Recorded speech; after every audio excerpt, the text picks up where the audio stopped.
All right, let's dive right into this explainer and explore the absolutely critical final phase of installing exterior cladding, cleaning up, and handover. Welcome, everyone. Now, we all know the feeling. The main installation work is finally finished, and there's this massive temptation to just pack up your gear and head straight out. But, as we're going to see today, how you handle that final cleanup is literally just as vital as the installation itself. As part of your Genesis International College curriculum, this guide is here to ensure you master the professional standards for wrapping up a job site. This explainer is specifically tailored to act as your go-to summary guide for Topic 6, giving you the exact industry standard protocols you need to seamlessly transition from an active work site to a completed, safe, and totally professional handover. Today, we'll be hitting 5 core pillars. We'll cover the professional cleanup, spotting cleanup hazards, staging and storing materials, managing and segregating waste, and tool maintenance and handover. Kicking things off with Section 1, the professional cleanup, and how to properly close out the job. Let's start with a crucial mindset shift. Leaving a tidy site? Yeah, it's not just about doing your chores. Did you know the majority of site fines and unexpected costs actually come from improper cleanup and material damage? It's a strict legal and professional obligation that protects everyone on site. When you are cleaning up, you are actively preventing workplace accidents. You're protecting the environment from hazardous runoff, and honestly, most importantly, you're ensuring strict adherence to legislative workplace health and safety rules. Cleanup isn't an afterthought, guys. It is a core professional responsibility. Moving right along to Section 2, spotting cleanup hazards and staying totally vigilant. It's wild, but hazards absolutely do not just magically disappear the second the main installation is done. Actually, new ones pop up. Even while cleaning, you've got to constantly remain vigilant against common hazards.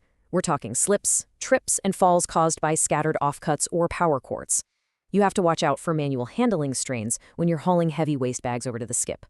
There's also the risk of dangerous dust exposure, especially when you're sweeping up fine particulate matter, and of course, the constant threat of sharp objects, like hidden screws or jagged edges on discarded cladding. Think about how you tackle something like hazardous dust. You can't just blindly sweep it up into the air where anyone can breathe it in.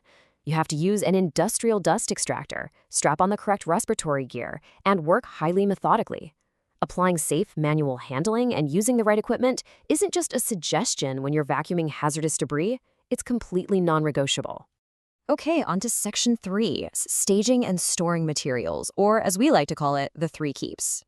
Listen, this simple rule is literally going to save you thousands of dollars in damaged goods. Always follow the 3 keeps. First, keep it flat. All your boards, panels, and planks absolutely must be stored on a flat, level surface.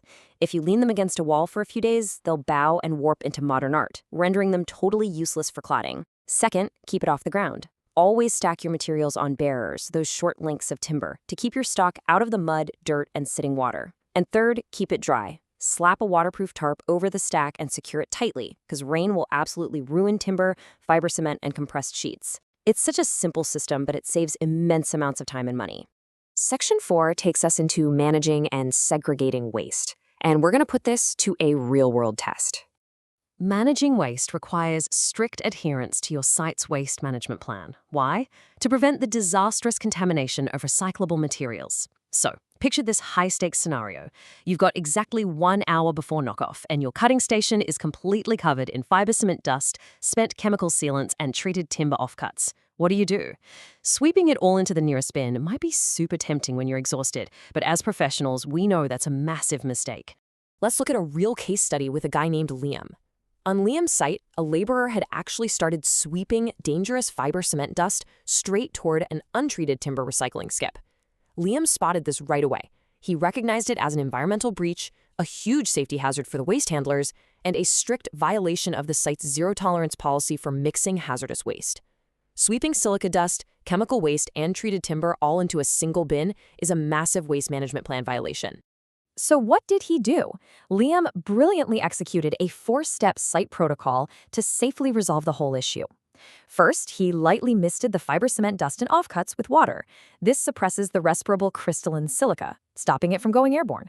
Second, he double-bagged that wetted waste in heavy-duty plastic, sealed it up, and clearly labeled the outer bag hazardous silica dust. Third, he separated the empty chemical sealant tubes and solvent rags straight into a designated chemical waste bin. And fourth, he stacked the treated timber offcuts separately so they could be collected by a licensed carrier. I mean, that is just textbook execution right there. And finally, Section 5, Tool Maintenance and Handover. It's all about getting that professional finish. Look, at the end of every single workday, a true professional tradesperson is going to thoroughly check, maintain, and securely store their gear. A well-maintained tool is a safe tool, right? You need to wipe down your equipment, inspect all your power cords for fraying, and secure everything in locked boxes to prevent theft. And hey, if something's busted, you don't just toss it back in the box. You have to report that fault immediately so it's dealt with before the next shift. When you follow these exact procedures, you're guaranteeing that the work area is totally safe. Your tools are perfectly prepped, and you have successfully and professionally completed the handover. You're leaving the site in a condition that you, your supervisors, and the client can actually be proud of. It proves you genuinely respect the workspace, the environment, and honestly, your own craft. If you master the 3 keeps, follow strict waste segregation protocols exactly like Liam did, and meticulously maintain your tools, you won't just be installing cladding, you'll be practically leading the site. So as we wrap up this Genesis International College Guide, I want you to ask yourself one thing. Are your end-of-day cleanup habits just checking a box, or are they proving your absolute worth as a top-tier professional? Think about it.